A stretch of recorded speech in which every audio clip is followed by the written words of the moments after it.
Ada yang bisa menjawab? Definisi vaksin di mana saudara bisa lihat?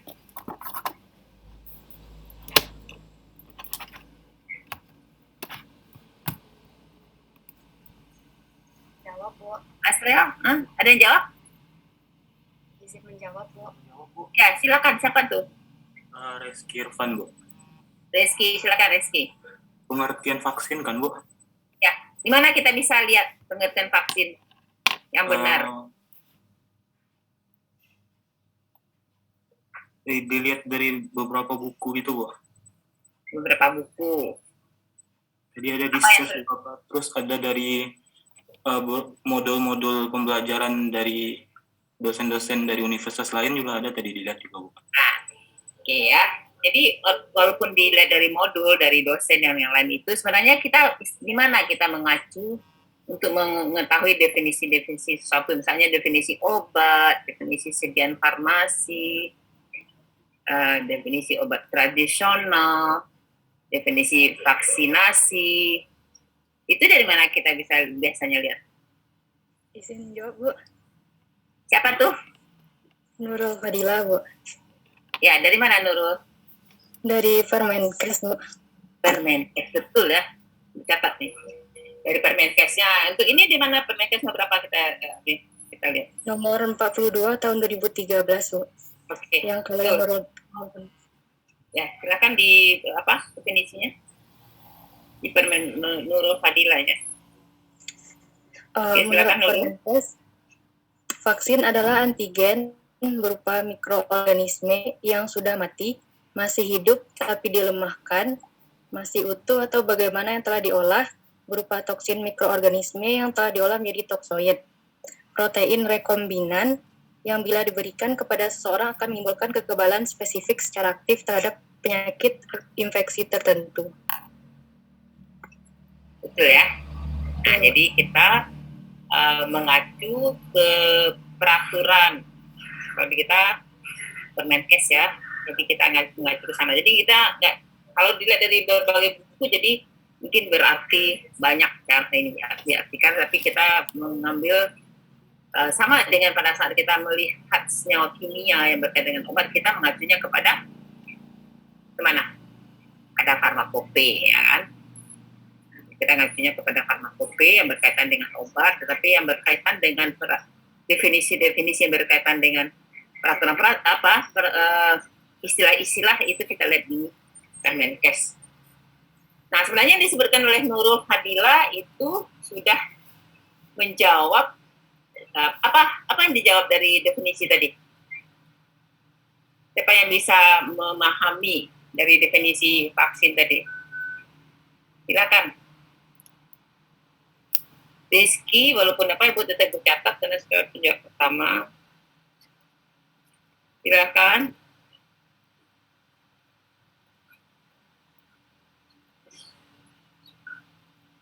Yang dibacakan oleh Nurul tadi apa intinya? Penggolongan vaksin, Bu. Betul. Ya, dari sana sudah kita bisa lihat. Jadi kan tadi tugasnya adalah sejarah, sudah penggolongan. Sudah bisa kita lihat penggolongan vaksin. Jadi penggolongan vaksin itu sebenarnya dilihat dari mana? Dari apanya?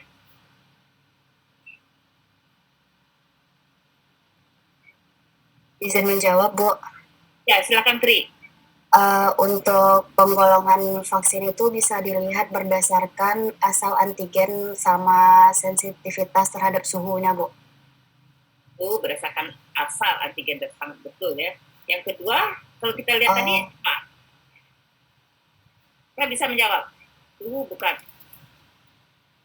Masih dari kalimat yang disampaikan oleh Nurul tadi. Bu.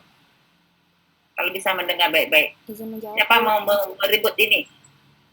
Izin menjawab, Bu. Tolong berebut kesempatan ini. Silakan Dinda. Vaksin itu merupakan produk biologi yang berasal dari antigen mikroorganisme yang sudah mati atau masih hidup. Sudah, nggak usah definisinya sekarang. Dan pertanyaan Ibu, apa yang tersirat dari definisi tadi? Pertama sudah dijawab sama Tri, asal vaksin ya, sumbernya. Apa lagi? Efeknya, Bu. Salah. Yang lain, silakan. ukuran vaksinnya, Bu. Salah. Maksudnya itu Jawab, Bu. Ya, silakan. Toksisitas mikroorganismenya, Bu. Sehan, apanya? Dari berupa toksisitas mikroorganisme yang diolahnya, Bu. Sudah dijawab tadi sama Tri ya. Yang lain lagi.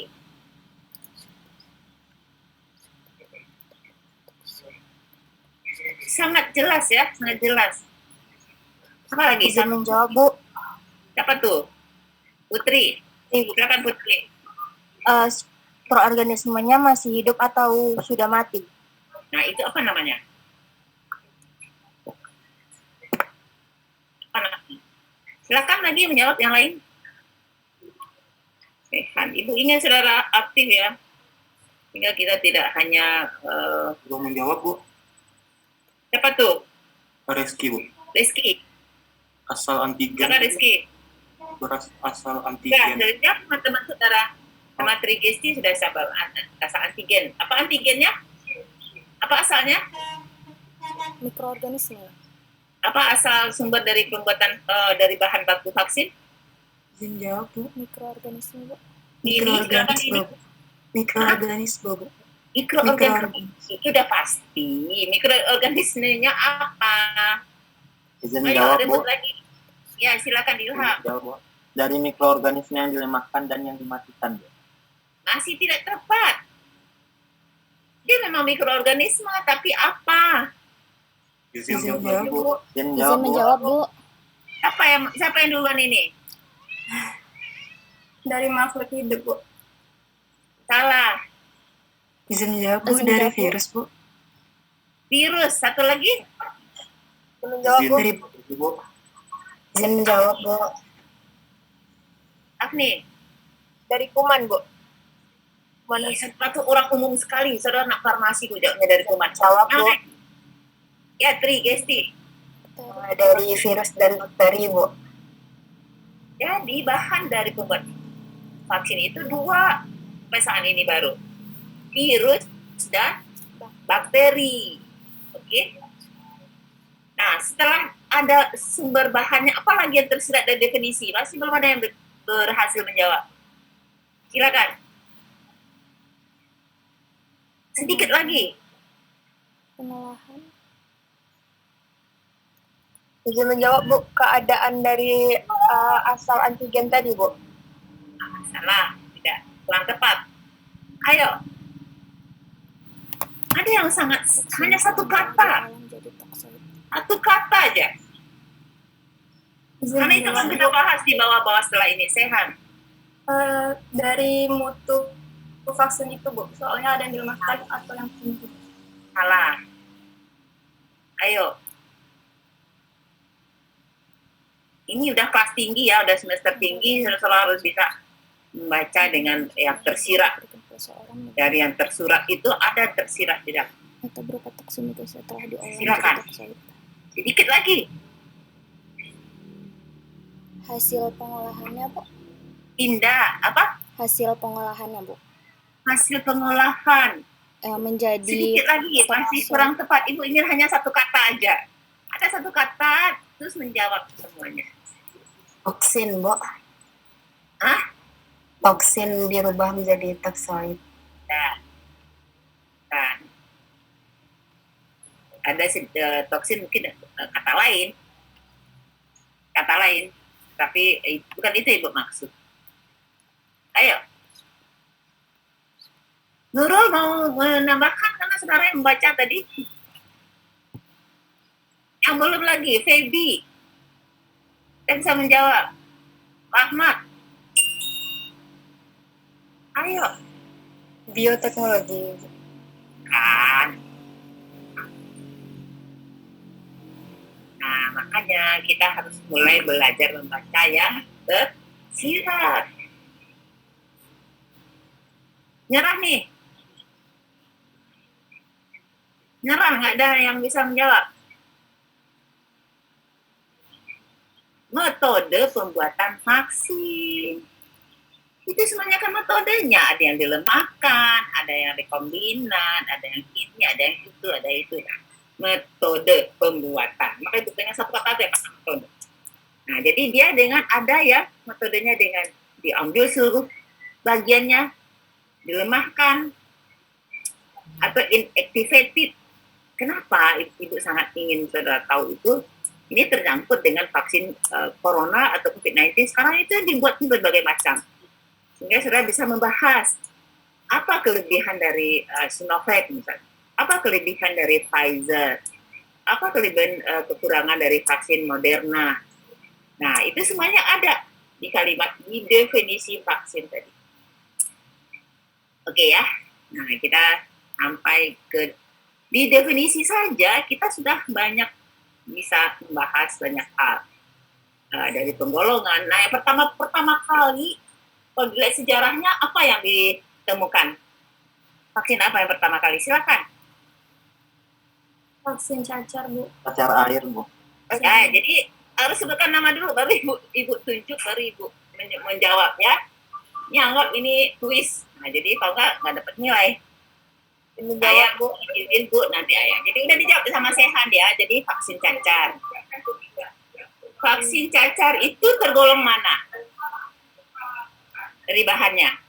Silakan. Izin menjawab, Bu. Ya, Sehan. Dari virus, Bu. Virus. Siapa nama orangnya? Edward Jenner, Bu. Edward Jenner. Tahun berapa? 1796. Ya, jangan 19. Dia udah ratusan tahun yang lalu. Udah. Jadi masalah vaksin sudah 300 tahun yang lalu. Makanya sangat-sangat aneh kalau tiba-tiba ada yang nggak mau divaksin. Gara-gara sekarang itu sangat tidak masuk akal. Nah, saudara sebagai anak farmasi harus memahami. Nah, sampai sekarang tahun berapa cacar ini dianggap sudah hilang? Halo, Tati. Ya, ditunggu kapan Tati hari ini? Ya, Ibu sedang kuliah, habis kuliah ya, Tak? Habis kuliah Ibu ini ya. Kasih ya, Tak? Ya, ya. Mbak. Boleh mana, sama sih boleh di. Kasih Ti. Ya. Itu.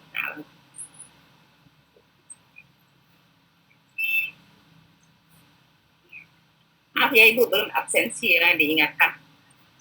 Nah, jadi bukan hanya saudara yang absen ya, dosen juga harus absen setiap hari. Dan berapa?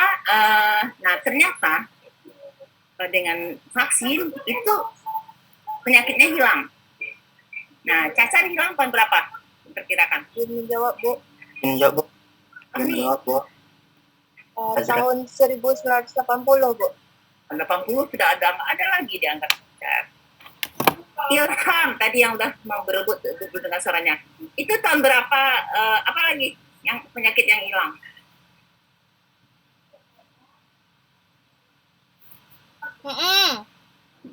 Nggak tahu. Siapa tuh? Sri Wahyuni, Bu. Sri Wahyuni, Bu. Wahyuni ya. Sri Wahyuni apa? Tahun 1979 itu selain penyakit cacar itu ada campak, kondok, rubella, sama difteri, Bu. Udah dianggap hilang? Iya, Bu. Udah berkurang epideminya, Bu. Dan juga sudah hilang di muka bumi, apalagi? Walaupun nanti kita belajar ya, tetap mempelajari vaksinnya. Apalagi? Ayo. Sehingga mungkin kalian nggak ketemu ya. Kalian nggak ketemu orang-orang yang kena penyakit tersebut sekarang ini. Yang dulu juga sangat menakutkan. Izin menjawab, Bu. Afni? Polio, Bu. Polio, ya. Nah, polio itu sangat menakutkan karena kenapa? Itu di kaki jadi lemah sebelah, tangan jadi lemah sebelah. Nah, itu sudah hilang di muka bumi. Jadi keberadaan vaksin itu sangat penting. Ibu ingin ada yang bisa menjawab apa beda vaksin dengan obat?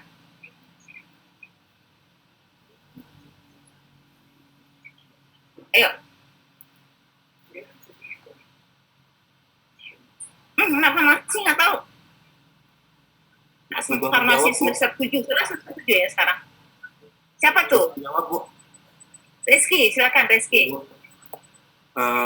Jadi beda vaksin sama obat tuh dari cara kerjanya, Bu. Kalau obat tuh cara kerjanya itu dia bekerja berikatan dengan reseptor. Setelah bekerja dengan reseptor, maka ada dihasilkan efek pengobatan atau terapi kepada penyakitnya. Sedangkan vaksin ini bekerjanya kepada antibodi, sehingga antibodi tersebut dapat menghasilkan antibodi yang dapat menyerang vaksin tersebut, sehingga terjadi kekebalan di dalam tubuh untuk melawan virus itu di tubuh kita itu, Bu. Sekian, Bu. Ya, betul, tapi betul. Tapi Ibu malah ingin yang sederhana, simpel aja, hanya satu kata aja. Izin menjawab, Bu.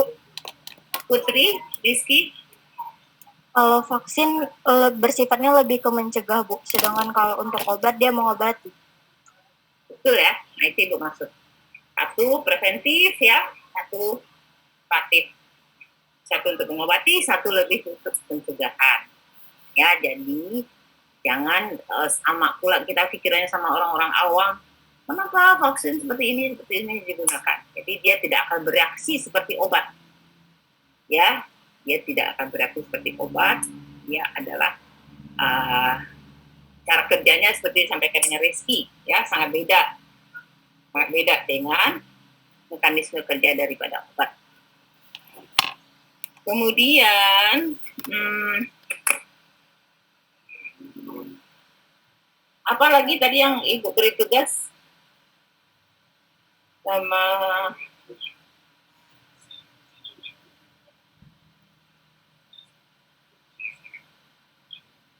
material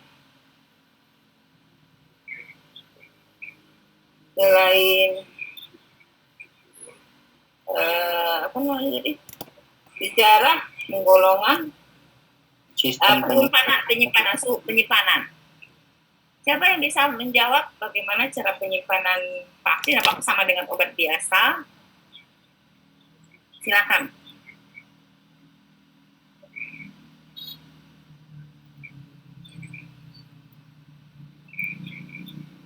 Silakan. Kenapa penyimpanan sediaan vaksin itu tidak sama dengan penyimpanan sediaan obat biasa, obat kimia?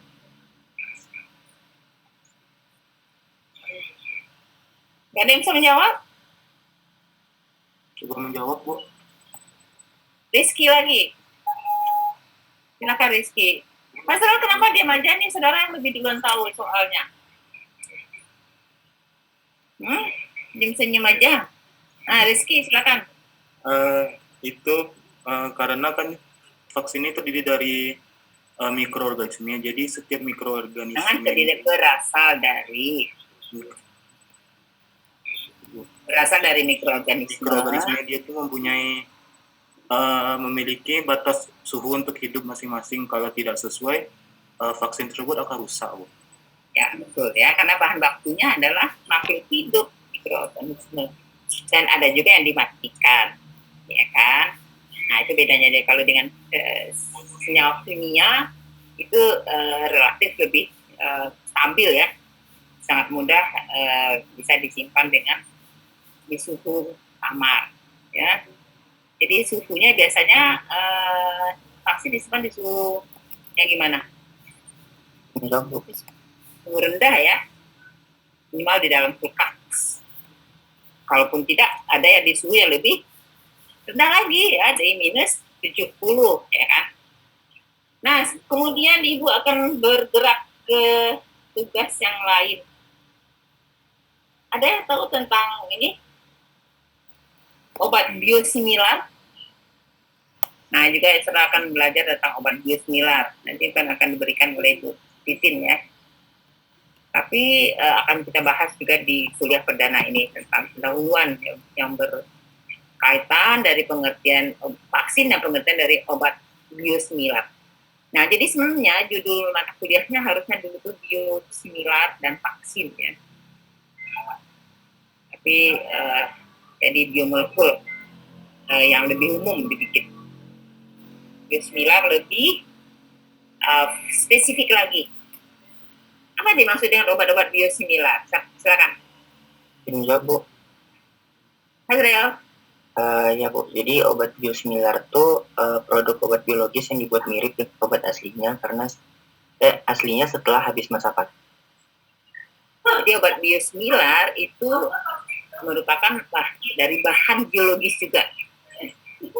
Jadi mirip dengan vaksin juga, bukan mirip ya. Kalau vaksin juga dari makhluk hidup juga ya, itu dari virus atau bakteri. Sampai sekarang kita baru ada 2. Sebenarnya Ibu masuk dalam konsorsium vaksin Indonesia. Ada beberapa sumber vaksin, sumber seed vaksin yang juga akan dicoba adalah dari parasit, dari protozoa, ya. Jadi seperti harusnya bisa juga seperti apa yang dari protozoa, penyakitnya disebabkan oleh protozoa.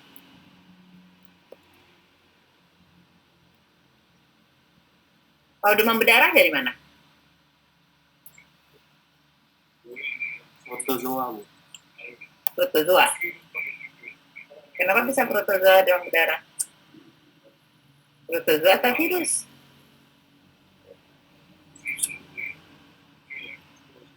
Protozoa, Bu. Dia kan plasmodium yang menyerang darah. Demam berdarah beda dengan malaria. Jadi Rizky hati-hati. Demam berdarah dari virus. Malaria baru dari plasmodium, ya. Nah, jadi malaria, jadi vaksin untuk malaria juga dicoba dicari ini sekarang sama dunia, dan terutama di Indonesia, terutama pada negara-negara tropis sebenarnya. Karena di negara-negara empat musim itu jarang terjadi. Jadi vaksin malaria diharapkan bisa juga kita dapatkan dari protozoa. Oke, saya betul ya. Tadi definisi dari obat biosimilar. Apa contoh-contohnya? Siapa yang bisa menjawab? Mudah-mudahan tertulis semua nama nih, sehingga Ibu anggap saudara semua saudara memang membaca seperti yang Ibu suruhkan tadi. Apa contoh obat biosimilar yang sangat populer sekarang? Ini udah habis ya waktu kita, tinggal 10 menit lagi. Tinggal 10 menit lagi kan, Adriel? Iya Bu, 9 menit ya Bu. 9 menit lagi ya, waktu kita tinggal 9 menit lagi. Ada yang bisa menjawab?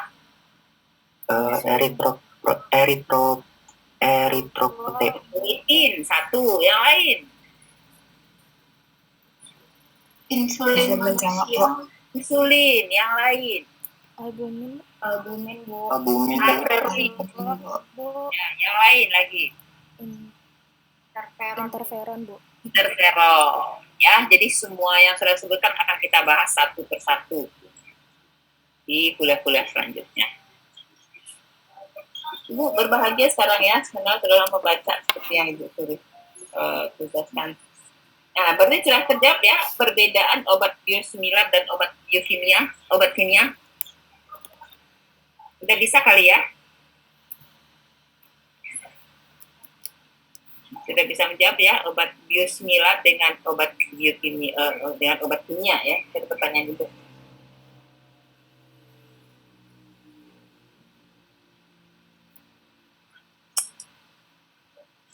Siapa yang mau menjawab? Izin menjawab Bu. Azrael, silakan. Jadi perbedaan obat biosimilar sama obat kimia tuh, obat kimia merupakan obat yang dikembangkan melalui sintesis kimiawi. Sedangkan obat biosimilar istilah yang dipakai untuk obat produk biologik yang misalnya protein atau antibodi. Betul ya? Betul sekali. Jadi itu perbedaannya. Jadi memang sangat berbeda. Nah, kira-kira kenapa orang mulai mencoba meninggalkan obat-obat kimia dan berusaha mencari obat-obat yang lebih atau produk-produk biologi? Nah, ini pemikirannya. Kenapa? Karena nggak ada di ini, tapi ini hasil ini. Kenapa? Silakan. Ini pertanyaan terakhir ya. Sudah berpisah. Bisa menjawab, Bu. Baby, Menjawab silakan. karena obat biosimilar itu lebih mudah dicerna dan efek sampingnya itu lebih rendah dari itu. obat kimia. Ya, jadi dengan bahasa lain yang disampaikan oleh Feby, karena obat kimia rata-rata punya efek samping ya, efek samping yang ke ginjal dan ke hati, ya, terutama untuk yang pemakaian lama. Nah, dengan produk biologi yang dianggap lebih pasti mendekati dari struktur kimia tubuh dan lebih alami, ya, makanya mulailah kembangkan beberapa produk-produk biologi. Itu ada beberapa penyakit yang sangat menggunakan produk biologi. Apa contohnya? Siapa yang bisa menjawab? Kalau interferon lebih kemana penyakitnya? Izin menjawab, Bu. Nurul? Lebih ke kanker, Bu. Kanker, ya. Nah, oke, yang lain. Tadi ada albumin, ada apa lagi? Bu. Diabetes, Bu. Betul, diabetes. Siapa jawab tuh? Bella, Bu. Ya, jadi jangan main sambar ya. Izin dulu baru boleh. Ilham, silakan Ilham. Penyakit hepatitis juga, Bu. Obatnya albumin. Ya, hepatitis. Ya. Ada lagi? Oke. Izin jawab, Bu. Bu rasa sudah sangat cukup. Sudah mulai memahami tentang pengertian, penggolongan, sumber-sumber bahannya, istilahnya bahan baku untuk vaksin seperti dengan seed ya, seed vaksin. Kemudian pengertian obat biosimilar, bedanya dengan obat kimia, kemudian manfaatnya. Untuk itu saudara bisa baca lebih jauh lagi. Nanti Bu anggap untuk kuliah perdana kita sudah sampai ya, untuk minggu depan kita akan membahas minggu depan kita akan membahas satu-satu vaksin yang kita sudah sebutkan tadi ya. Nah, karena kita dalam COVID-19, maka yang akan kita bahas yang pertama kali adalah vaksin COVID-19. Apa yang akan saya lakukan? Baca semuanya, apa itu vaksin COVID-19, apa aja sumbernya, sudah bagaimana urutannya. Kita sebenarnya belum, itu akan sampaikan sedikit, atau masih perlukah itu sampaikan cara ini, atau minggu depan agak 5 menit dulu sampaikan PPT aja ya, PT Ibu Elrika terkait dengan kuliah perdana kita ya, terkait dengan penggolongan. Tadi kan baru hanya menyebutkan penggolongan, tapi bagaimana penggolongan itu sendiri sebenarnya dalam kuliah-kuliah selanjutnya bisa otomatis kita pelajari, terutama misalnya untuk mempelajari COVID-19. Itu kan ada berbagai macam metodenya kan, ada yang inactivated, ada yang rekombinan dan sebagainya. Oke,